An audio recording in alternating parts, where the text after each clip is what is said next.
Hello student, आज हम देखेंगे 11वीं क्लास का मैथ्स और इसमें हम देखेंगे चैप्टर नंबर 11 जो कि है हमारा introduction to 3D dimensional geometry.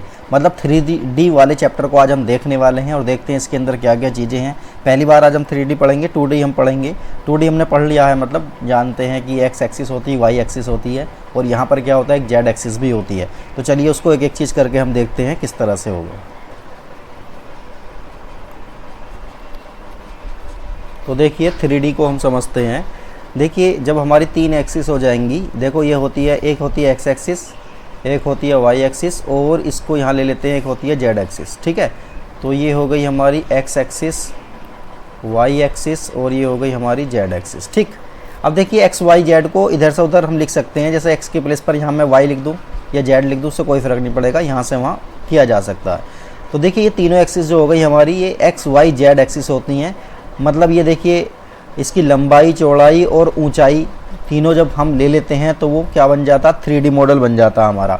ठीक है, तो देखिए यहाँ पर हमें इसमें क्या क्या चीज़ें चाहिए। सबसे पहले तो इसमें देखिए एक होता हमारा क्वाड्रेंट जो 4 पार्ट में डिवाइड करता है।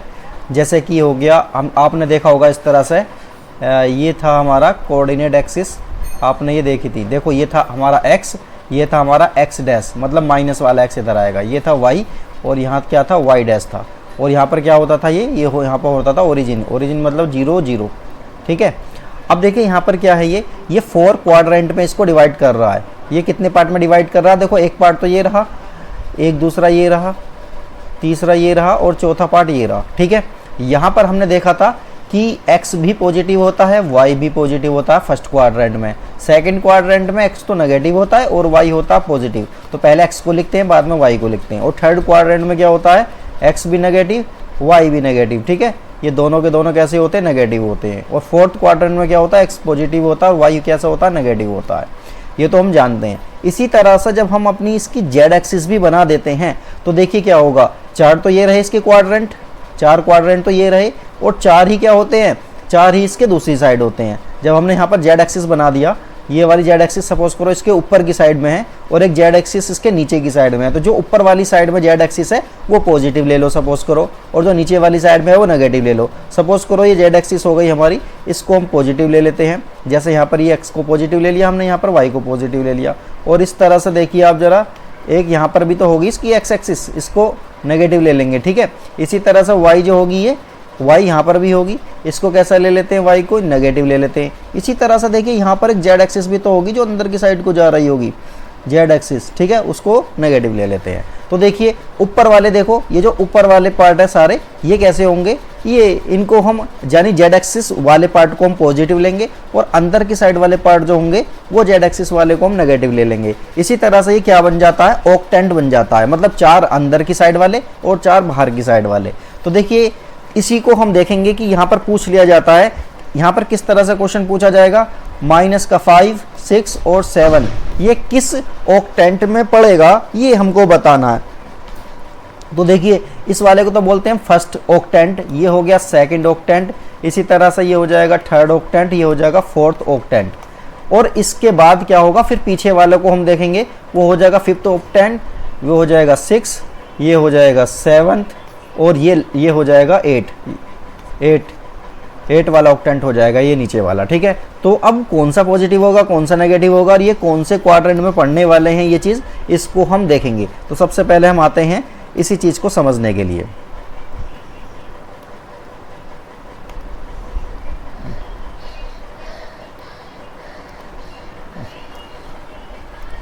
इसी चीज़ को समझते हैं। देखिए यहाँ पर देखिए ये एनसीईआरटी की बुक है, इसमें एक टेबल दी हुई है। इसी टेबल को हम समझेंगे,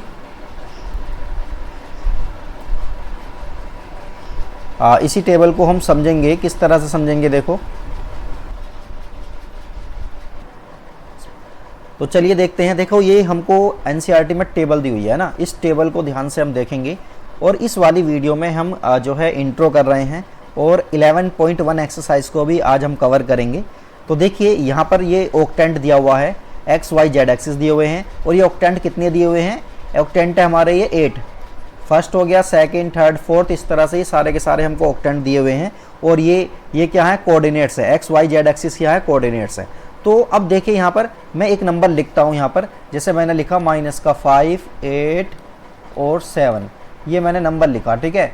तो आप इसको देखकर बताइए कि ये जो है किस क्वाड्रेंट ऑक्टेंट में पड़ेगा। क्वाड्रेंट क्या होता है, क्वाड्रेंट तो होते हैं वो 4, ऑक्टेंट किस ऑक्टेंट में पड़ेगा। तो यहाँ पर ये देखना हमें x कौन से में नेगेटिव है और y z कौन से में पॉजिटिव है। तो देखो ज़रा x को देखो आप, ये रहा x जो है यहाँ पर पॉजिटिव हो गया पहले वाले में, दूसरे वाले में नेगेटिव है, और देखो y जो है y वो दूसरे में पॉजिटिव है, z भी दूसरे में पॉजिटिव है। देखो ये ध्यान से देखो, ये वाला ये दिख रहा है। तो इसका मतलब क्या हुआ, ये सेकंड क्वाड्रेंट में पड़ेगा, ठीक है। कौन से क्वाड्रेंट में होगा, ये सेकंड क्वाड्रेंट में होगा। इसी तरह से देखिए 2 -3 -4, अब ये कौन से क्वाड्रेंट में होगा, इसको हमें चेक करना है। तो देखो जिसमें x पॉजिटिव है, ठीक है, क्या होगा, x पॉजिटिव होगा, और y और z कैसे होंगे, y और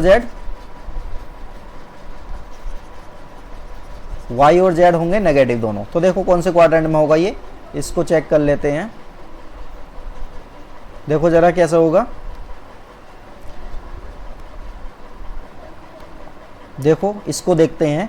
x पॉजिटिव है, देखो x इसमें पॉजिटिव हो गया, यहाँ पॉजिटिव है x, यहाँ पॉजिटिव है, इनमें x पॉजिटिव है। तो हमें ये देखना है कि y और z नेगेटिव चाहिए और x पॉजिटिव चाहिए। तो ध्यान से देखो, ये वाला क्वाड्रेंट जो है लास्ट वाला 8 वाला क्वाड्रेंट, ये काम कर रहा है यहाँ पर। तो इस ये ऑक्टेंट जो है ये कौन से ऑक्टेंट में पड़ेगा, ये पड़ेगा 8th ऑक्टेंट में पड़ेगा। तो इस तरह से क्वेश्चन आते हैं छोटे छोटे। अगर हमको ये टेबल अच्छे से याद है तो बहुत आसानी के साथ हम क्या कर सकते हैं, आप बता सकते हैं कि कौन सा कहाँ पर पड़ेगा, ठीक है। ये बात क्लियर हो गई। इसके बाद इसमें एक चीज़ और आती है, उसको भी देख लेते हैं, फिर उसके बाद हम अपनी जो है उस पर आएंगे, एक्सरसाइज पर आएंगे। इसमें बहुत ज़्यादा नहीं है। तो देखिए क्या आता है, डिस्टेंस फॉर्मूला आता है। डिस्टेंस फॉर्मूला क्या होगा, देखिए डिस्टेंस के बारे में पूछा जाएगा। Distance between 2 point, distance between 2 points, 2 points के बीच की डिस्टेंस के बारे में हमसे पूछा जाएगा। तो सपोज करिए एक पॉइंट ये रहा हमारा ए पॉइंट है, और इसी तरह से एक पॉइंट है हमारा यहाँ पर ये बी, ये 2 पॉइंट है। इन दोनों पॉइंट के जो बीच की डिस्टेंस है ना वो पूछेगा। अब सपोज करिए हमको यहाँ पर दिया हुआ x1, y1 और z1, ठीक है, क्योंकि तीनों कोऑर्डिनेट देंगे, क्योंकि 3D की बात हो रही है। इसी तरह से यहाँ पर है x2, y2, z2, ये हमको दे दिया, और ए भी हमको डिस्टेंस पूछी है। तो देखिए कैसे फाइंड करेंगे, फॉर्मूला वही रहेगा जो डिस्टेंस फॉर्मूला हमने 2D में देखा था। तो देखिए क्या होता है, ये x2 माइनस x1 का स्क्वायर, ठीक है। इसी तरह से देखिए प्लस का साइन, y2 माइनस y1 इसका स्क्वायर हो जाएगा। इसी तरह से z2 माइनस z1 और इसका स्क्वायर हो जाएगा। तो इस तरह से हम किसी भी क्वेश्चन को आसानी के साथ सोल्व कर सकते हैं। एक क्वेश्चन हम देख लेते हैं कि किस तरह से होगा, और फिर आगे चलते हैं, ठीक है। तो यहाँ पर एक क्वेश्चन ले लेते हैं इसी डिस्टेंस का। तो देखिए एक है हमारे पास पॉइंट ए, और इसके कोऑर्डिनेट है हमारे -2, 1 और 3। इसी तरह से एक पॉइंट है हमारा बी, और उसके कोऑर्डिनेट्स हमको हैं 1, 2, 6। अब इनके बीच की हमको डिस्टेंस फाइंड करनी है। तो फॉर्मूला लिखो पहले, x2 माइनस x1 इसका स्क्वायर हो जाएगा, y2 माइनस y1 इसका स्क्वायर हो गया। इसी तरह से z2 माइनस z1 और इसका स्क्वायर हो जाएगा, ठीक। अब हमको करना क्या है, वैल्यूज़ पुट करनी है। देखो ए वाले जो पॉइंट है ना, ए वाले जो पॉइंट है वो है x1, y1, z1। इसी तरह से जो बी वाले पॉइंट हैं वो हैं x2, y2, z2। तो यहाँ पर मैं साइड में लिख देता हूँ x1, y1 और z1, ये तो ये वाले पॉइंट हो गए। और जो बी वाले पॉइंट हैं वो हैं x2, y2 और z2। तो यही चीज़ हम इसमें पुट कर देंगे। x2 कितना है 1, और x1 कितना है -2, तो इसका स्क्वायर हो जाएगा। इसी तरह से y2 कितना है, y2 है 6, और y1 कितना है 1, इसका स्क्वायर हो जाएगा। इसी तरह से z2 कितना है 6, और z1 कितना है 3, इसका भी क्या हो गया, स्क्वायर हो गया। और ये अंडर रूट वाला तो रहेगा ऐसा ही।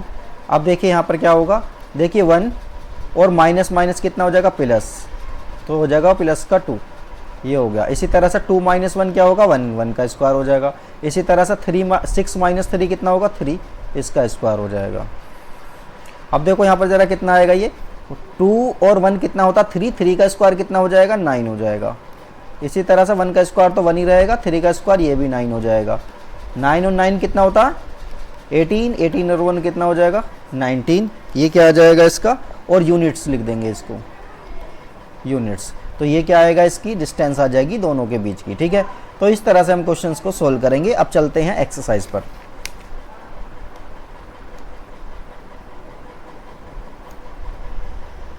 चलिए एक्सरसाइज पर हम चलते हैं।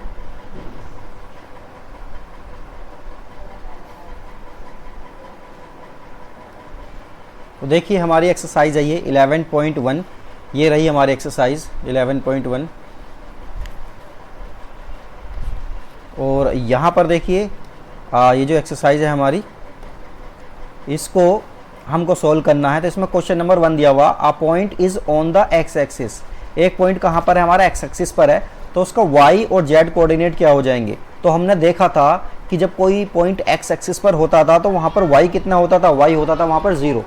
इसी तरह से देखिए जब पॉइंट हमारा एक्स एक्सिस पर है तो वाई कोऑर्डिनेट इसका कितना हो जाएगा, 0 हो जाएगा। इसी तरह से जेड कोऑर्डिनेट भी कितना हो जाएगा, 0 हो जाएगा। अब आगे देखिए, a point is in the X Z plane. एक पॉइंट कहाँ पर है, एक्स जेड प्लेन में है। What can you say about Y coordinate. तो इसका वाई कोऑर्डिनेट कितना हो जाएगा, वाई कोऑर्डिनेट हो जाएगा 0, क्योंकि जेड पर है ना, ये जेड और एक्स वाले प्लेन पर है, तो जेड जो होगा इसका क्या हो जाएगा, वो 0 हो जाएगा। ठीक है, यहाँ तक बात क्लियर हो गई। इसी तरह से देखिए ये y कोऑर्डिनेट इसका 0 हो जाएगा। नेक्स्ट है हमारा क्वेश्चन नंबर 3।